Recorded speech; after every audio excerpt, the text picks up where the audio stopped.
Hey everyone, welcome to the show. I have my buddy Max. You can find him on Twitter at Power of Values. And by his name, we're going to be detailing how values can change our lives in a positive manner, allowing us to be our best selves. So, Max, thank you so much for coming on. I appreciate you.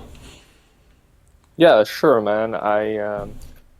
Like I said before, I feel very honored to be invited on your podcast, and I think you make some incredible content, and yeah, man, I'm very much looking forward to this conversation. Uh, the content, it's just we can create a lot by ourselves, but by collaborating with others, it expands the reach and the ability to bring specific new value to others. So the first question we'll start with is, what prompted you to go so in depth with values? Ah, no, that's a great question. I think everything everything I do in my life currently is yeah, it's based upon those values. And the reason why I wanted to talk about that on Twitter as well is that I, yeah, I've been through a kind of difficult period in my life for the past 2 years. Well, I wouldn't say difficult, but it has been definitely challenging at times with, the whole um, situation in the world with the pandemic and stuff. Um, it has really opened my eyes to myself actually, so to what I find important in my life, and I actually felt motivated to share that message on Twitter and to actually inspire people to really look at themselves and at their lives and see, is it aligned with my principles, is it aligned with what I stand for. And if it is, then all good. I only made you think. But if not, I want to inspire you further to take action and to take responsibility for how you have created your life and how it's not benefiting you, and yeah, how you should maybe make some changes. Wow. That it reminds me of multiple points of myself where I was in more of a darker, not dark. I don't want to say life's so horrible, but life is surely not easy. And the difficulty that we go through, it allows us to appreciate the simple aspects or the blessings that we receive. But it's so interesting how when we go through ruts or the challenging times, it is almost as if that was necessary to get us to a better place in both our minds and life in general. Because we can have important values, but these values are so meaningful because they urge us to take action and they urge us to look inwards. When we look inwards, that's when the real growth can occur.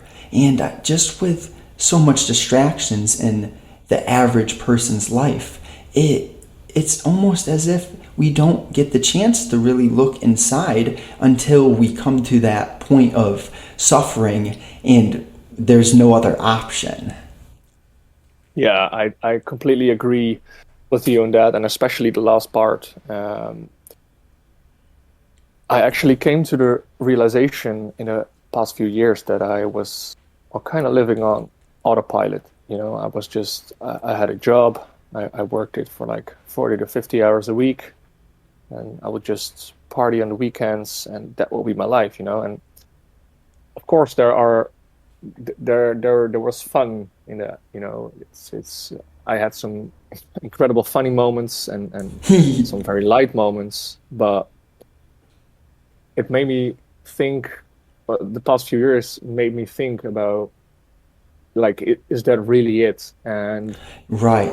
what is it actually that I stand for? Do I vouch for devoting half your life to one job? Is that something I stand for? Well, that was an easy answer for me. So yeah, I took a critical look at my life, and yeah, actually decided that that was not the case. And it inspired, it provoked a internal process for me, and I hope to inspire others to do the same, because I think it's absolutely worthwhile to sometimes do the hard things and to really look truth straight in the eyes. And yeah, it will be difficult at first. You need to let go of a lot of things, but trust me when I say it will be worth it down the line. Well, it really is not something easy to inquire inwards and ask ourselves, is this all that is meant for us? And to actually reflect in a manner where we are seeking for truth rather than living in an autopilot state of mind. It's like you said, there is a lot of fun that can occur when we're partying and living just that type of lifestyle where you work Monday through Friday and you have fun on the weekends. But there just comes a point when something, you can call it the source, the universe, whatever, we are brought to the understanding that there is more for us and that we have the potential and capability to change others' lives. But it's not an easy thing to understand. It is, you have to go through those hard moments of just feeling frankly like shit. And once that occurs, all the good benefits of doing the hard work are realized. And it never comes easy. Doing the hard work is something that forces us to get uncomfortable. And it's fantastic how getting uncomfortable makes us stronger, more confident, and really changes the direction of our future in such a beneficial manner. Yeah, I think that one of the um, how should I put this? Like one of the hardest, but also most, um, yeah, one of the hardest pursuits in life is the one of resiliency. So mental resiliency, but just becoming resilient in general, physical, mentally, financially.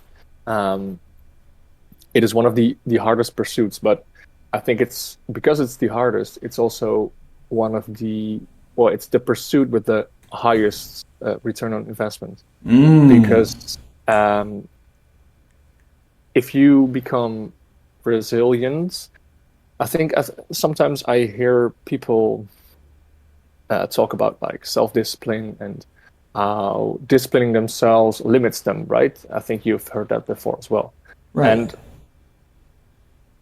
I think to an extent that can be true, but it's all dependent on how you how you discipline yourself. Like if you're punishing yourself, that is discipline in a sense as well, but it's not the discipline you should look for. You should look for your own challenges, and you should challenge yourself regularly, because that builds resiliency. And if you the well, for me, the way I look at it is the beauty of life is that if you don't look for those challenges yourself, life will give them to you. So I like to challenge myself so that I become resilient to life, to the outer world, and to the opinions of others, for example.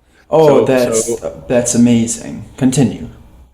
yeah, so I think that's also kind of where the name Power of Values came from, because I think that is the power of values. If you know your values, it makes you resilient in a sense because you can make decisions based on your values. So if you are confronted with a situation which demands quick action, if you have clearly defined your values, you will you will act in a different manner than if you haven't. Because if you haven't, you will be just kind of walking around like a headless chicken because you don't know what you find important in life. So if you are confronted with a unexpected situation, it will surprise you, and you will maybe do things that you don't agree with, and that's because you are not resilient to others' opinions, to well, maybe even manipulation. Right? So yeah, that's where the name came from, and I think resiliency is something beautiful, but it's hard as well, which for me makes it incredibly beautiful. There's something about doing hard things that when we know it's not easy, the return on investment is just substantial. I wanted to talk about the people pleasing and the inner turmoil that can occur when we do not have our values clearly defined. Oh man, it is rough, especially when we're younger, because I'm only 23, and when I was in high school, it was just so much trying to fit in because I didn't have clearly defined values that I had a lot of inner turmoil. I didn't really understand how or who I was. And that was just a quick thing I wanted to emphasize. But I wanted to ask you, what are some of the specific challenges that really made you look deeper into your own values? Um, well, the greatest one for me was when the pandemic hit and all these what's the English word? All these measures were rolled out across the world, and you know whatever you think of them, that doesn't really matter. For me, I struggled with them, and I struggled with them because they didn't align with my morals, with my moral compass, and because they didn't align, I I was forced to. Well, first of all, I was forced to stay inside, so I had a lot of time with myself. So it forced me to think and to well research what was happening in the world, but also in myself. And I think that has been the greatest challenge for me, and which provoked a process inside of me to search for my values. Because before that situation, like I said, I was living on autopilot. If you would have asked me what my values were back then, yeah, I don't know what my answer would have been, but it would have probably been something like a kind of vague answer, or maybe even a Like popular answer. maybe Um, something quite materialistic as well. Probably, yeah, I yeah, found myself good chance. in that scenario as well.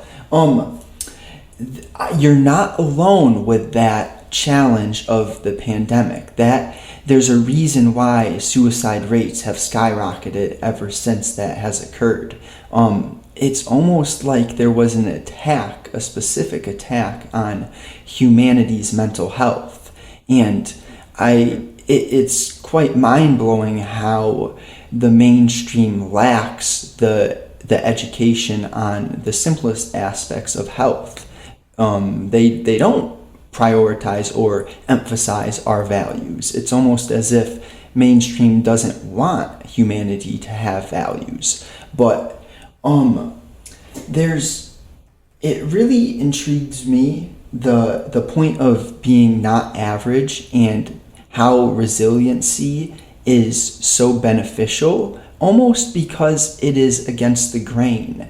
When we become resilient to what others expect us or others' opinions of us, it allows the self to really come to terms with what we want, who we desire to become, and how our lives are, how we want our futures to unroll.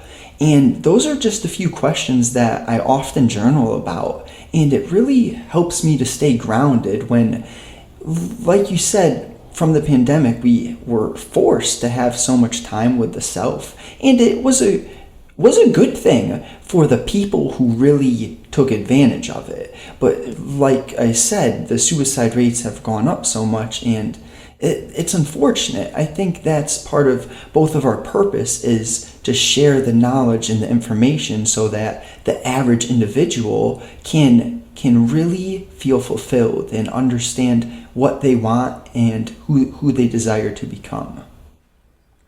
Yeah, I totally I totally feel you on that because, um, like you said, the pandemic, and the fact that we have been forced to stay inside. Well, at least for me, it has been a blessing, and it's probably up until now, it has been the best thing that happens in my life, which probably sounds pretty weird, but I'm really grateful that it happened because I don't know how long I would have continued to live on autopilot, if it wouldn't have happened. Um, Right. It's wonderful how sometimes at the first look or the first impression something is a curse, but those hard moments, they really get a lot out of us, and I can agree. It's at the beginning there was just I had to shift my mindset, and Absolutely. from looking at the whole thing as something negative out of my control, I started to look and inquire inwards. Okay, what can I control? How can I make the best of today? No matter what rules or guidelines are being put in place, how can I control my actions and my thoughts? And oh my gosh, I really do feel similar. Getting out of autopilot was not easy, but it has been just a blessing. Man, it's just once you see that, like, doing the hard thing of taking responsibility and of focusing on what you can control, um, like freedom is on the other end. Um, and that's what people often don't realize.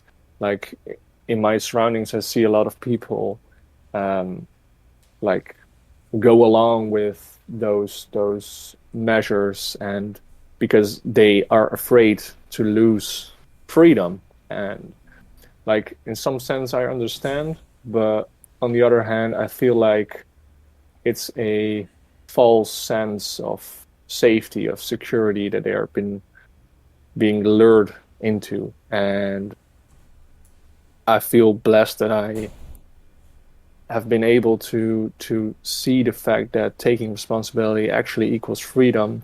Um, and once you take responsibility for your own life, man, a lot of opportunities open up. Yeah, these past few months have been incredible in terms of Twitter growth, but just in general life growth in general, it's been incredible because I've just I've just come to so many great realizations, over the last few months. It's been incredible, and just just taking responsibility for my life and for what I want. And it's always the trade-off between freedom and security. So, for example, beginning of January, I quit my full-time job without having a new job to replace it.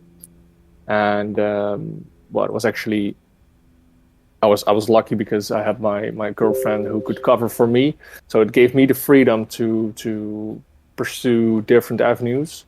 But um, it was a decision that I had to make because I was so incredibly unhappy at my job that I was just afraid to leave because it gave me security, it gave me a paycheck, and like I said, I just took responsibility, and it was just a weight off my shoulders. But beforehand, I was afraid that um, it would be dangerous in a sense, that it would be imprisoning because I wouldn't have any money. But it actually turned out the complete opposite. It gave me freedom. It gave me freedom. It gave me mental freedom as well. Um, so yeah, I can't emphasize enough to take responsibility and to actually look at your life and yeah, just see what is it you value first of all, but also how do you see your future? Because if you if you know what you value, you will also know what you want your future to look like. And for me, my most important value is freedom, freedom of well everything you can think about, of place, of time, of speech, of financial freedom. But I think that just ties into the others.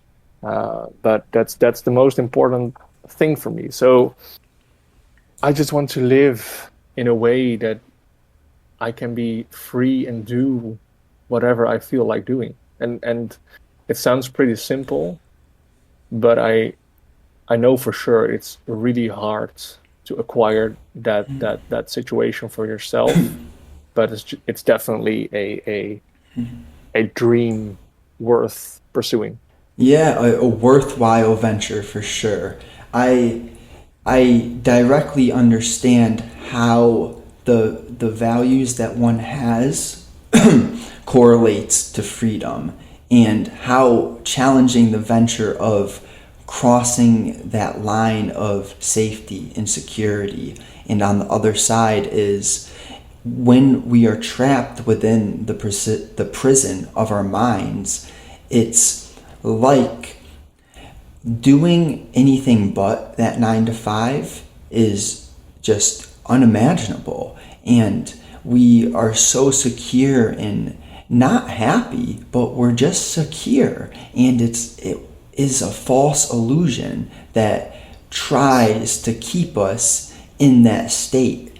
But when we learn to be dependent on ourselves for how we carry ourselves, income, all of these aspects that are sort of supported by the 9 to 5, when you step out of that box, you realize that in your example, I am sure, so you've seen so much growth in your Twitter, which is fabulous. But I know the other part of that is the fulfillment that you're getting from completely knowing that you're helping and changing people's mindsets, helping them realize their values, which directly changes their future. And that is beautiful in itself, because now you're not just a simple pawn for a corporation, which I'm not against working for someone, but I am against working for someone and not enjoying what you're doing every day. So if you do have a 9 to 5 and you're fulfilled, you enjoy it, you know you're helping other people, hey, all the power to you. That is wonderful. But when we get stuck in the autopilot of working a job that does not help our mood or bring us any type of inner fulfillment, that's when we really have to take a step back. And like you said, once you realize those key values, which for you and me is freedom, that has to be the biggest one. Because if we can't speak what's on our minds, if we're not allowed to share our opinions and try really to build up other people, that is just, it's not a good mental place to be. something that happened to my father in his lifetime. It's crazy. I won't go too in depth, but I'll put it simply. He got trapped in the prison of his own mind, and that is one of the indirect things that has motivated me to speak so much and inquire inwards as much as I have, because I can learn from others' examples, and I saw what happened to him in such a negative way. It made me question why. How did that happen? And it was simply the lack of inner awareness and a lack of purpose or fulfillment.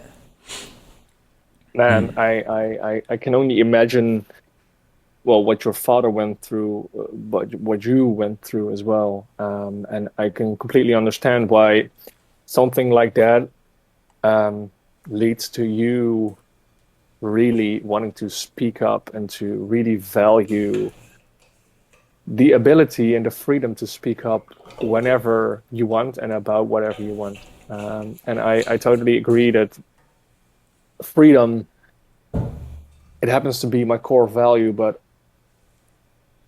to be completely honest, I feel like it should be everyone's core value. And the reason for that is because I think the only birthright we are given when we come to this earth is freedom, and it should be something we actually see as some sort of sacred, if that makes sense.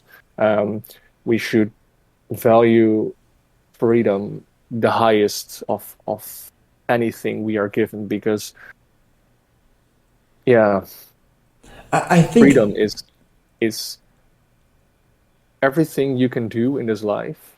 So let's say you want to start a business, or you want to help people, or yeah, you want to become your best self. I don't know, whatever it may be.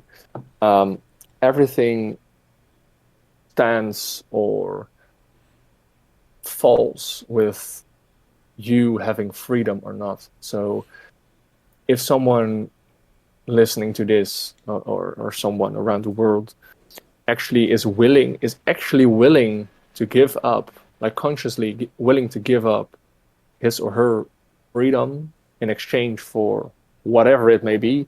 And so in most cases it will be safety or security. If that is you, I think you really have to think again about what freedom actually means, because freedom is the greatest gift we're given, and it is something that will help you throughout your life. there's a false sense of safety that is the trade-off for freedom, because Absolutely. Yes. freedom in itself is safety. If we are free to make our own decisions and use our minds in the way that one desires, we that is safety and security. Wow. It doesn't have to be just in a physical sense. What I'm getting at is the false impression of threats is created for a reason. And I'm not of the opinion that there is no threats. Of course, there is danger in our world, but it is so over exaggerated in a way that we are giving up our freedom when it is our most important aspect. And once you give up your freedom, you don't get it back. So I really stand for the value of being an individual and letting the human the population in general do what they would desire to do, because we're all unique and we're all different, yet we were created by the same source. And that source, it wants us to figure out what we were created to do. We all have a specific purpose, and it's our mission to look inside, ask the right questions, so that we can get on the direct route to accomplish what we were created to do. Yeah, so like you said, um, the complete um, exaggerated perception of threats is something that is, I think it's a real challenge for our free world, because I'm of the opinion that what doesn't kill you makes you stronger. And Yes. I think when you are thinking of a threat, you should always, or at least try to make rational decisions. And I think where we often go wrong as a species, but also as individuals, is when we make decisions based on emotions. And when you are making decision based on emotions, you are, well, you might make the right decision, but more often than not, you will make the wrong decision because your emotions will get the better of you and you aren't able to think straight. And if you would take a step back and look at the situation rationally and look at the facts, you would probably make a whole different decision, but it could be too late because you already made that decision in a rush, in a what's the word? In A a panic. yeah, exactly in a panic. Um, and I think, well, that ties perfectly back into understanding your values. If you have defined them and if you live them, it's not hard to make rational decisions because you know what you want and what you stand for. And if you know that, then whatever comes your way, you will be able to look at it rationally and don't panic and don't overreact, and think like, you know, this situation is very hard, but is it a lion that is coming towards me? Is it something that's going to eat me? If not, then cool, then I can think about it. And of course, there are situations in which you need to act immediately. I completely understand. And there are some situations for sure in my life as well in which I respond emotionally. I think that's human, but I think we should strive to make every decision rational, not emotional. Yeah, I love that you wrapped it up with the fact that you still do make emotional decisions. It's not that we will be able to avoid them all the time, but No. right, and as long as we're clear on our values and understand that, it allows us to, when we feel the emotions running up, we almost immediately can catch ourselves. And that is the purpose of awareness. We're going, because that's just how humans are. We're going to be emotional. If someone says to me something that directly offends me or attacks me as a person, I immediately feel my emotions rising. But the awareness, the mental work that has been done allows me to almost immediately, 10-15 seconds into that mental panic, I'm calming myself and realizing, okay, what do I value? Not other people's opinions, unless they're very important to me. Like someone like you, Max, I would value your opinion, but that is not the average Joe. You're someone who I can agree with on multiple aspects of life, and the average person, I don't want to say they're asleep, but oh man, there are a lot of people on autopilot, Max. And it's important for us to realize that those people on autopilot, their opinions, they cannot affect us because they haven't done the mental work and they haven't really pushed themselves to inquire inwards and do the hard tasks that make them their best self. Yeah, I think Oh, you put that. What's sorry. up? One other point I wrote down was Yeah, sure. the lion and the amygdala.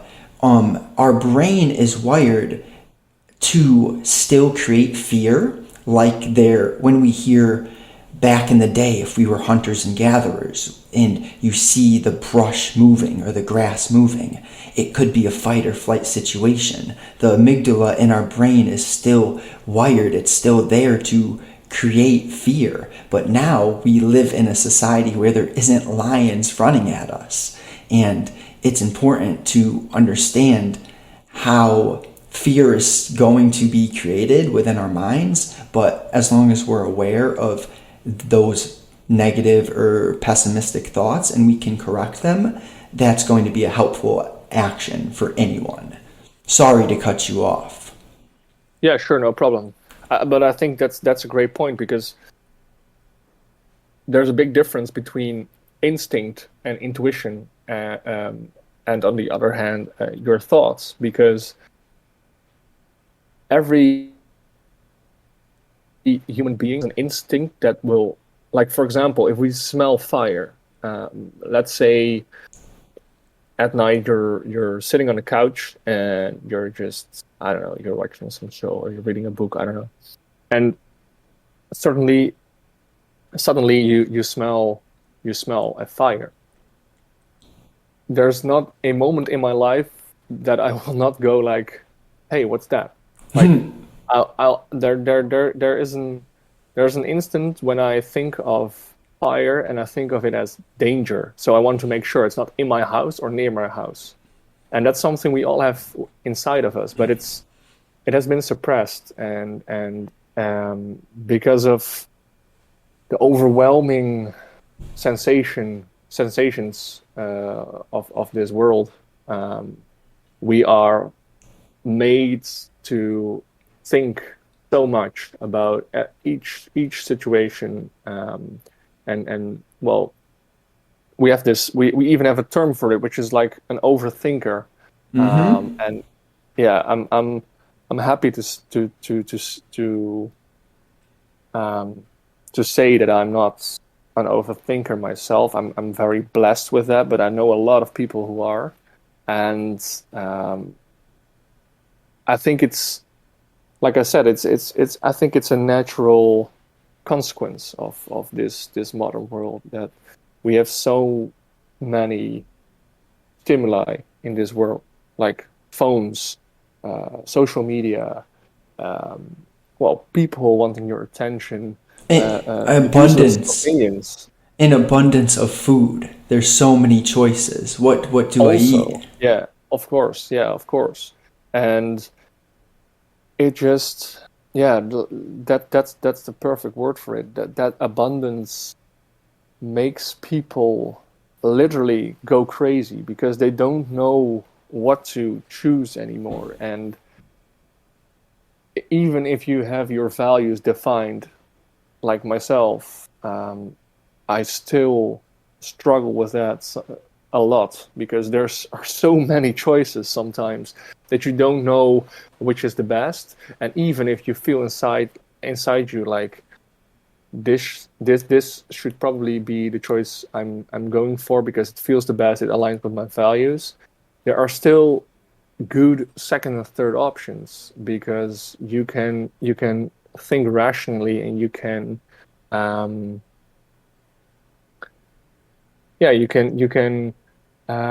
tell yourself why they are good options, and that makes it just very difficult. Like that is something people should realize, that it is still difficult to make decisions even if you have your values defined, but it doesn't mean that you should let go of your values because there are so many options. I think you can make your life a whole lot easier if you know what you want.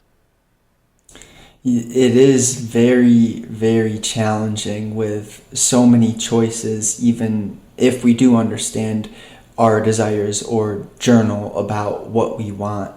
There's always, like you said, that second option that is okay. And I love the idea of going all in with whatever it is that your gut is telling you, or it's very hard. I've struggled with making decisions as well because the abundance of options. And if I wanted, I could easily live a life on autopilot that grants me plenty of money, plenty of in abundance of resources. I could go out to eat whenever, do all these fun things. But what really gets me is, where are we going to get or derive our fulfillment from? The idea of having a purpose and realizing that each human is here for a specific reason, that's really helped me, because serving others, I've really noticed that it not only makes me feel so good to help others, but to see that I have improved another's life, I can't even put into words how those emotions or feelings help me. It's such a fantastic thing. And one question I have is, what actions can I take to understand my values? Oh, that's a great question, actually. I wanted to get back on something you said, which actually ties into this question quite well, I think. And that was that we all have a gut feeling, and that is something I have really learned the past few years, and I'm still learning about that, and still, yeah, mastering tuning into my gut feeling. Because how do you know if something is your value? I think it's because you will feel it.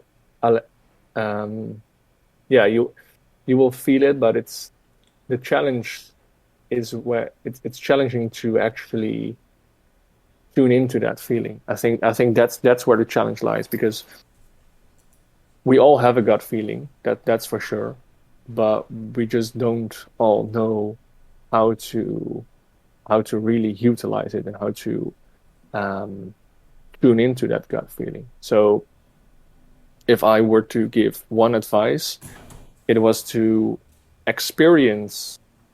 Well, that's actually two pieces of advice.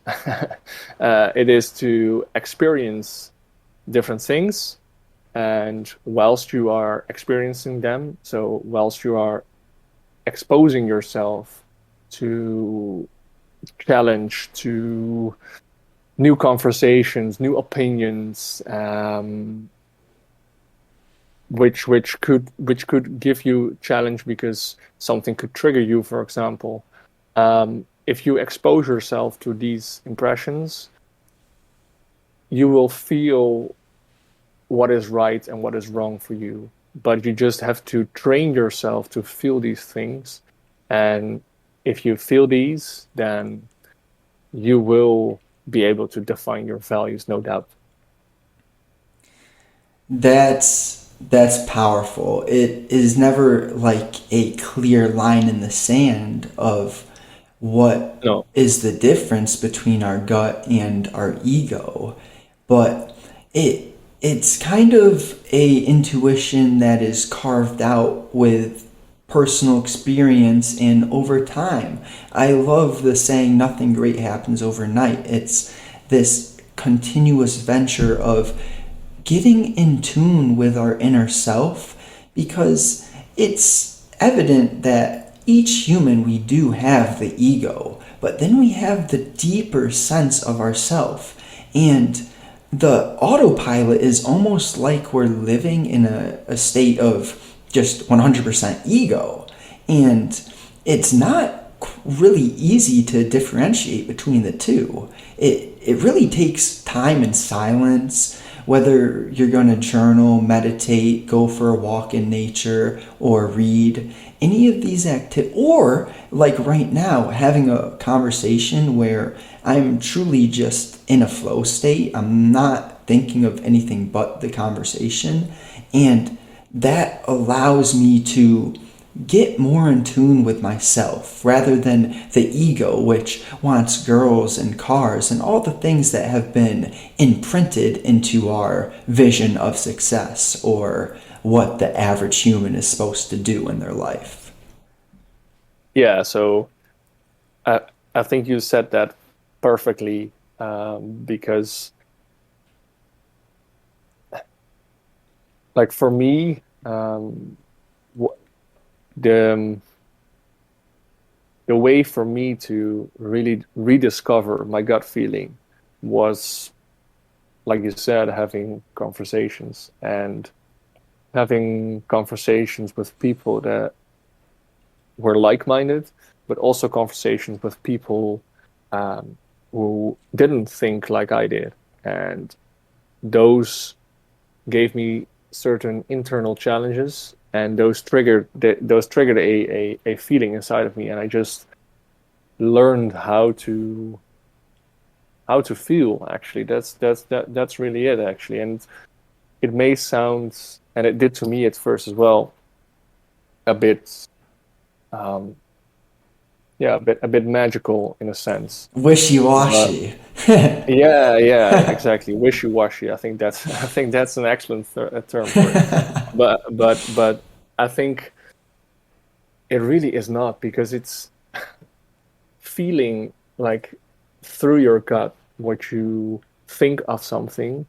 Um, it's just how we are ancestrally wired. It's not wishy-washy. It's just science in a sense. So um, I think, like, I don't have the scientific sources to back that up right now, but the gut is connected to the brain. So if you don't take care of your gut, you will indirectly don't take care of you will indirectly not take care of your brain as well. So I think that's something people often forget. If you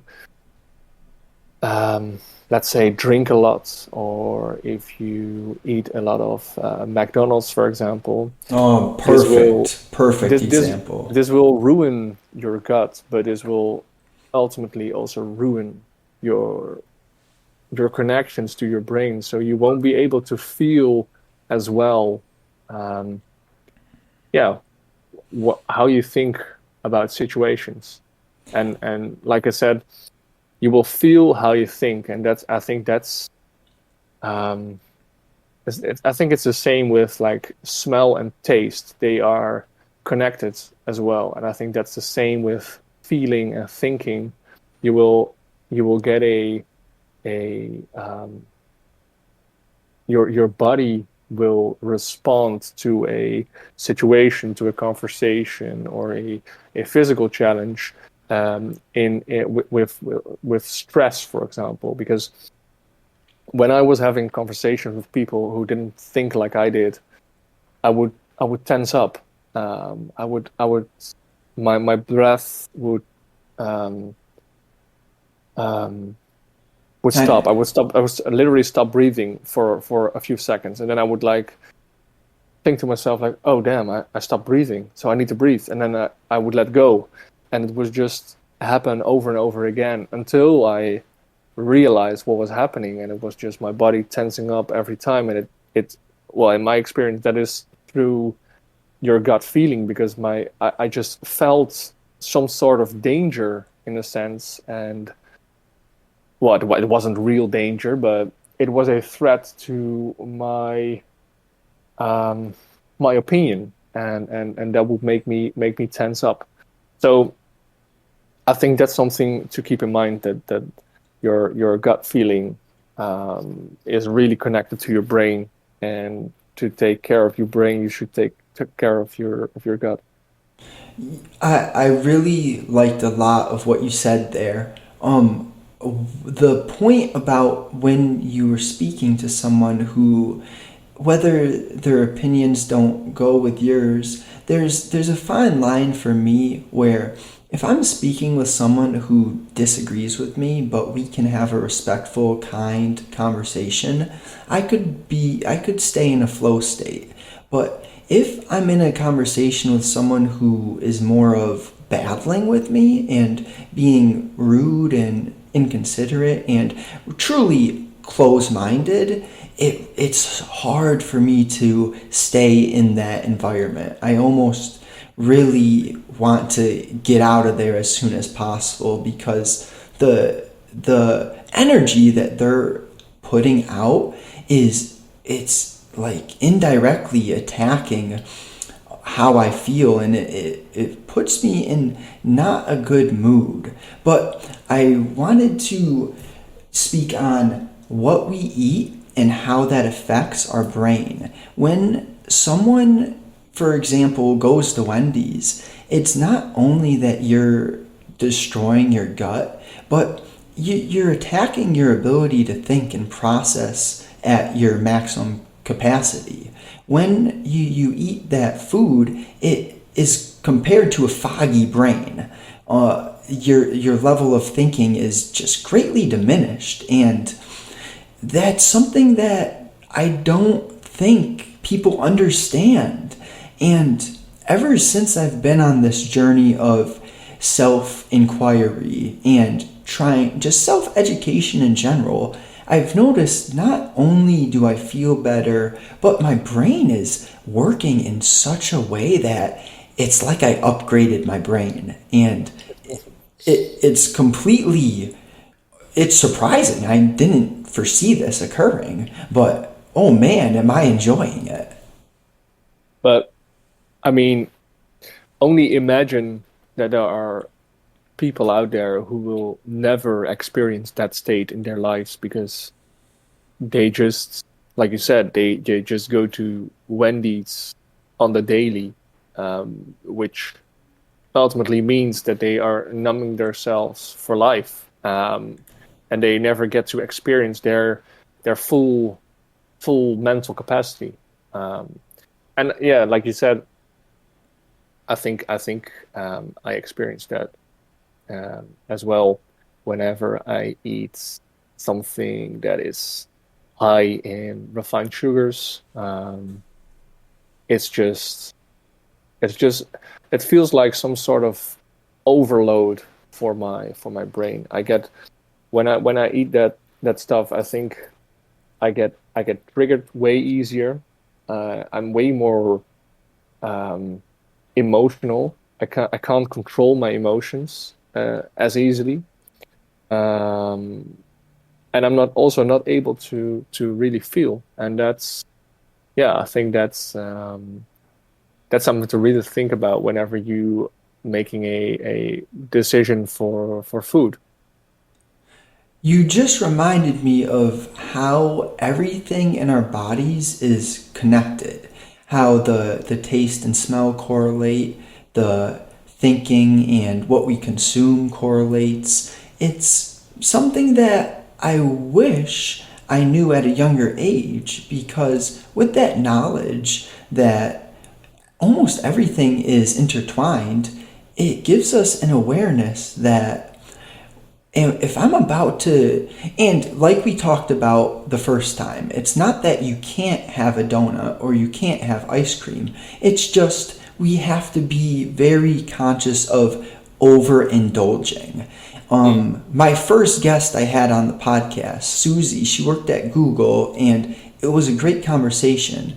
Something she mentioned was how when she has one piece of whatever it is that brings her joy, it's fabulous. But once you indulge in something and overdo it, it's crazy how the things that bring us joy can sabotage us when we overdo it. Yeah, absolutely, man. I think you mentioned that when we first spoke as well. Like that's a challenge of diminishing returns, which we sometimes forget or just refuse to understand, and I'm guilty of that myself sometimes as well. Like indulging, it's just like I think I have a pretty obsessive mindset in a sense that when I like something, I'm going all out. So that goes for everything, but like working out, eating, but also writing. Um, it goes for Twitter as well. I mean, if I'm really so I have weeks when I'm not really into it, and I just post my tweets and I'm out of there. But I also have weeks when I'm really into it and I start researching topics and I'm writing endless amounts of content and just writing thread after thread. And I think that's something that is a blessing, but it can be a real challenge at times too. And I think that's just the like we talked about in the beginning. That's just the internal process that I hope everyone goes through at some stage in their lives. If it can either be in your teens or in your 20s, but it could also be in your 50s. I mean, just go through it, and if you will go through it, then a better life is on the other side. You really took the words out of my mouth with that idea of what we do. It's wonderful to go all in, whether weightlifting or the food you eat or the style of work that you do. It's amazing to go all in, but we must understand that there is a fine line and there's a balance between overdoing things, and it's something that is going to be different for each person.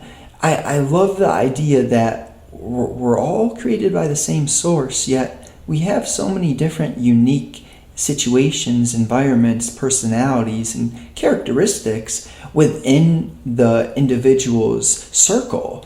And that's why conversation for me is something that is just fabulous. It allows me to learn and hear about others' experiences, which sometimes might correlate to mine. But on the other hand, I can always learn and pick up things because each individual's experience is going to be a bit different. Absolutely. Well, like you said, we are all connected through the same source, and whatever you believe that source to be, whether it be God or, well, I don't know what sort, what other sources there Yeah, are, but I right, think exactly. Whatever but it, sources. it doesn't matter. I think if you really start to feel, you will feel that, especially that, well, that's the way I feel, is that we are a part of nature. Well, we are nature, and I think that's why people experience nature to be so calming, because it's just going back to your roots, really. So that is something I really need to do more of, because I do that way too little, and I think it could really benefit my life. And I would really advise others to do that as well. I think nature can really teach you something about yourself, and it will create a calm space for you to think in, and especially if you live in a busy city, that's hard, man. It's hard to think clearly, because especially if you're living in, like, I don't know, a student home, you never really have a moment of silence in your life, and I think that's detrimental to your mental health. It's definitely overlooked. That's a big piece of what I see as a root problem in my generation specifically, is the codependency and the lack of being an individual, getting silent with yourself, whether it's putting in headphones and meditating, reading a book maybe before everyone wakes up, or getting out in nature and going for a walk. But there is an amazing realization that occurs when we do get quiet. And it's hard for me to witness how often or how many people never get that moment of silence. And I think it's a very hard challenge to work on, because when people are not even aware of how much silence, nature, or just getting away from that codependent environment will benefit them. And don't mistake me, I definitely think we all need a support system, and we benefit so much from personal collaboration and the sharing of ideas and knowledge. But there's a fine line, because if you never get time by yourself, you become so codependent that you can't be enjoying yourself alone, and that is detrimental to the mental health. Yeah, and I think that ties back into um, the freedom aspect as well, because people will, because they aren't in tune with who they are and what they think is important in their life. um, they will feel like being alone is like imprisonment, because they are alone with their thoughts and they just don't like their thoughts. So in that case, they need to be with others, with other people, so they don't have to think. Um, really, I think that's the essential part, because freedom is also to not need anything or anyone. I think that's freedom as well, and that's often something people forget. Um, if you are happy by yourself, no matter the circumstances, you are a free individual, no matter the circumstances.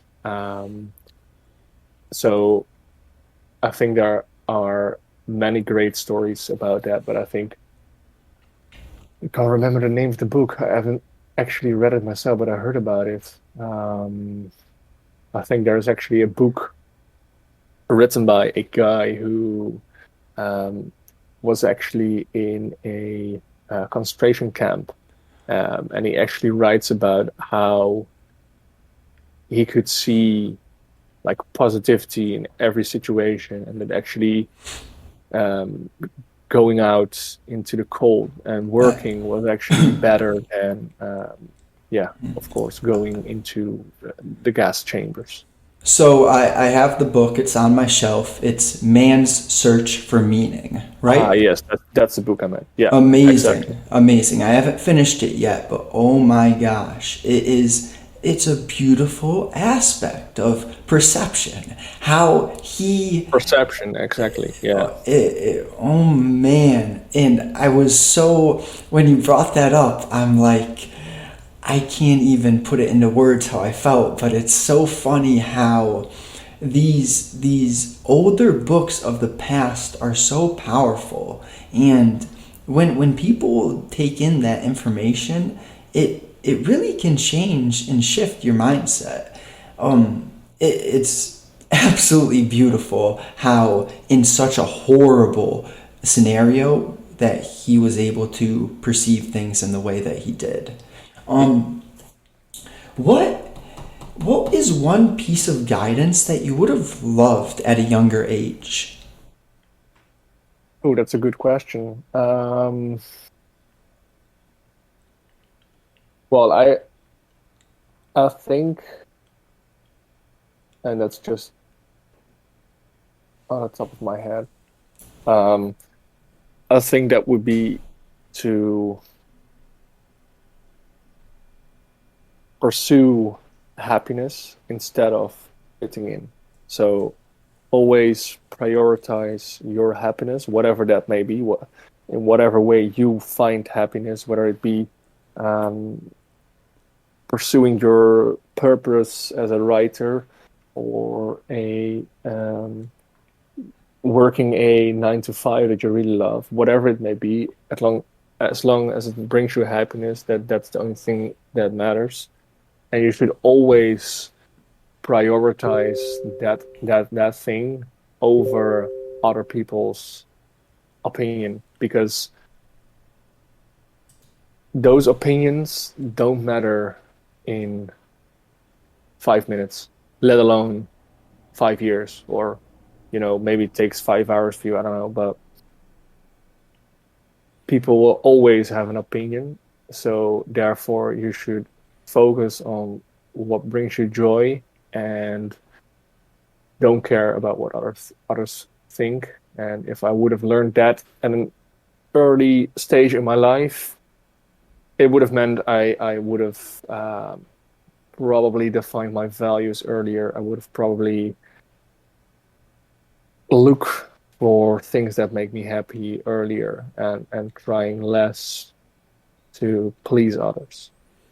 Right, and that directly leads you to pursuing what your intuition or gut really is looking for. And Exactly. that was just really well said. Before we end off, oh my gosh, this was such a good conversation. One thing that I would love for you to give just what you define freedom as. What is the big outlook, or how can you best define what freedom means to you as it being your core value? Excellent question, Justin, by the way. That's great. Thank you.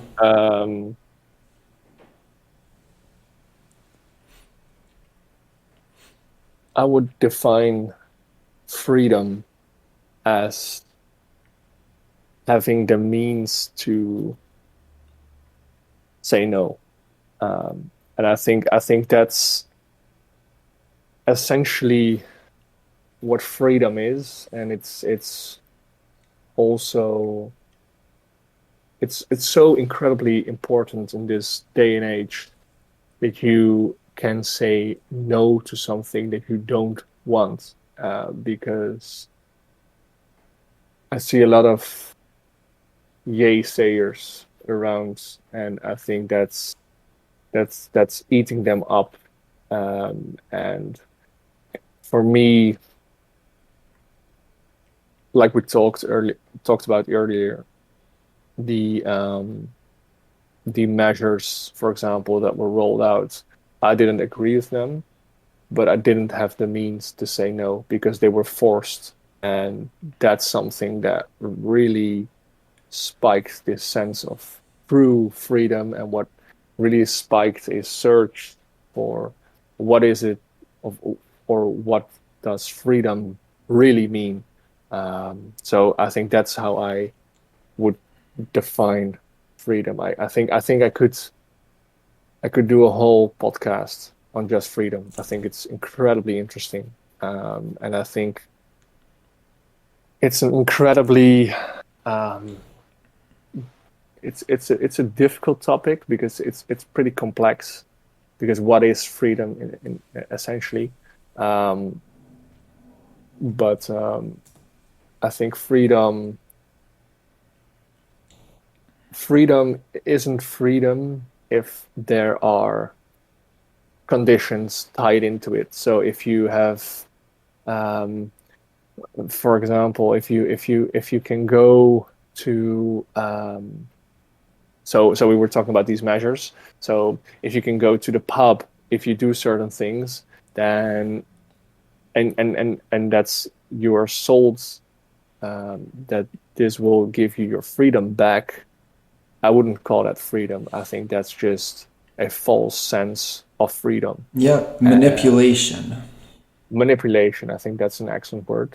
And I think everyone should strive to not be manipulated and to build your mental resiliency and to define values, define your boundaries as well. And I think having the means to say no to something that you don't agree with is true freedom. And I think that's something we all should strive for.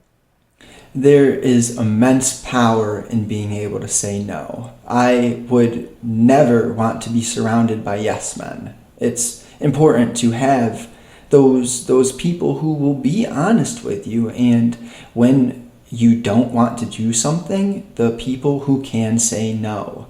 But I loved your point on you could do a whole podcast on freedom. You know, maybe one day in the future I have you back on and we do exactly that. Sure, man. I would love that. Absolutely. It was just such a pleasure speaking with you. I have enjoyed the conversation so much. Me too, man. Thank you for having me on. Like I said, I think these are topics that need to be spoken about way more, and there should be honest conversations about these topics, and there shouldn't be um, A veil or a mask or any sort of, exactly, right? exactly. We should be able to be to speak honestly and to speak our hearts and to eventually tune into your gut feeling and feel what you stand for and to yeah live by that eventually. Right. It's you cannot underestimate the importance of knowing our values. And yeah, I am grateful. Really, this conversation I'm sure will be able to help people, and those who listened will learn from it. It was just full of so many good ideas and concepts.